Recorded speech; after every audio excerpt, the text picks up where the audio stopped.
પ્રસ્તુત છે પ્રાસંગિક. આજનો વિષય છે ગ્રાહક સુરક્ષાની મહત્તા. સંપાદન અને પઠન કરી રહ્યા છે આરતી ભટ્ટ. કેન્દ્ર સરકાર, રાજ્ય સરકાર અને ગ્રાહક સુરક્ષા સંસ્થાઓ દ્વારા 24મી ડિસેમ્બર 1986 ના દિવસે ગ્રાહક સુરક્ષા ધારો પસાર કરાયો હતો. તે યાદગીરીમાં દર વર્ષે રાષ્ટ્રીય ગ્રાહક અધિકાર દિનની ઉજવણી કરવામાં આવે છે. પરંતુ વાસ્તવિક પરિસ્થિતિએ ગ્રાહક બજારનો રાજા મટીને ગુલામ બની ગયો હોય એ રીતે વિવિધ ક્ષેત્રમાં વેપારીઓ, ધંધાર્થીઓ સહિતના તમામ અગ્રણી વ્યવસાય ક્ષેત્ર સાથે ગ્રાહકોની ફરિયાદમાં દર વર્ષે વધારો થતો જોવા મળી રહ્યો છે.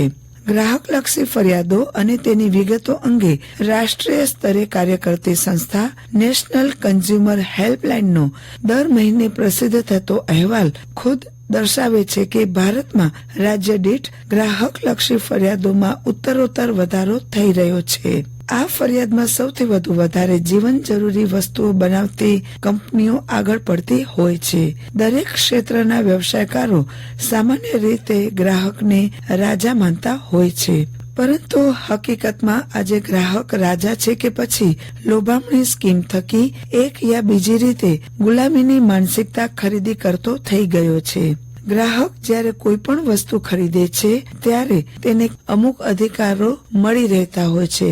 તેમાં પણ ખાસ કરીને જ્યારે તે ખાદ્ય ચીજ વસ્તુઓ ખરીદે છે, જે તે વસ્તુ ખરીદી રહ્યો છે તેમાં કેવા પ્રકારની વસ્તુઓ વપરાયેલી છે તે જાણવું, તેનું વજન, તેના ભાવ, તેની બનાવટની તારીખ, પેકેજની તારીખ અને ખાદ્ય પૂર્ણ સ્થિતિ સંપન્ન થતી તિથિ સહિતનો ઉલ્લેખ છે કે કેમ અને તે ખાદ્ય પદાર્થ કઈ અવસ્થામાં છે તે સહિતની ચકાસણી કરી અને ચીજ વસ્તુઓ ખરીદવી જોઈએ. સામા પક્ષે વેપારીઓ પણ આ બધી બાબતોનું ધ્યાન રાખવાનું હોય છે. ગ્રાહકોને થતા અન્યાય અને તેમના અધિકારોની રક્ષા તથા સલામતીના હેતુસર ગ્રાહક સુરક્ષા અધિનિયમ 1986 કાયદાની જોગવાઈ અનુસાર ગ્રાહકને 6 અધિકારો આપવામાં આવ્યા છે. સલામતીનો અધિકાર, માહિતીનો અધિકાર, ફરિયાદ કરવાનો અધિકાર, પસંદગીનો અધિકાર, વળતર મેળવવાનો અધિકાર, શિક્ષણનો અધિકાર.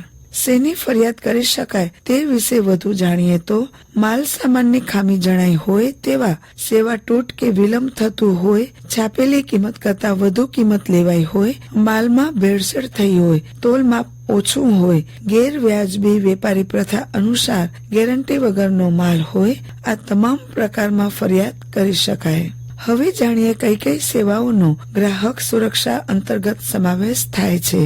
ટ્રાન્સપોર્ટ સેવા, તબીબી સેવા, બેન્કિંગ સેવા, પ્રોવિડન્ટ ફંડ, વકીલ સેવા, કરાર ભંગ, કુરિયર સેવા, શિક્ષણ, ગેસ કંપનીઓ, મકાન માલિક અને ભાડુઆત, મ્યુનિસિપાલિટી કે કોર્પોરેશન તમામ કાયદામાં સમાવેશ કરાયો છે. આ ઉપરાંત ગુજરાત વિદ્યુત બોર્ડ, ટેલિફોન સેવા, ટપાલ સેવા, વીમા વાહન વ્યવહાર વગેરે સેવાઓમાં ખામી જણાય તો પણ ફરિયાદ થઈ શકે. જાગૃત ગ્રાહક એ રાષ્ટ્રનો આદર્શ નાગરિક છે.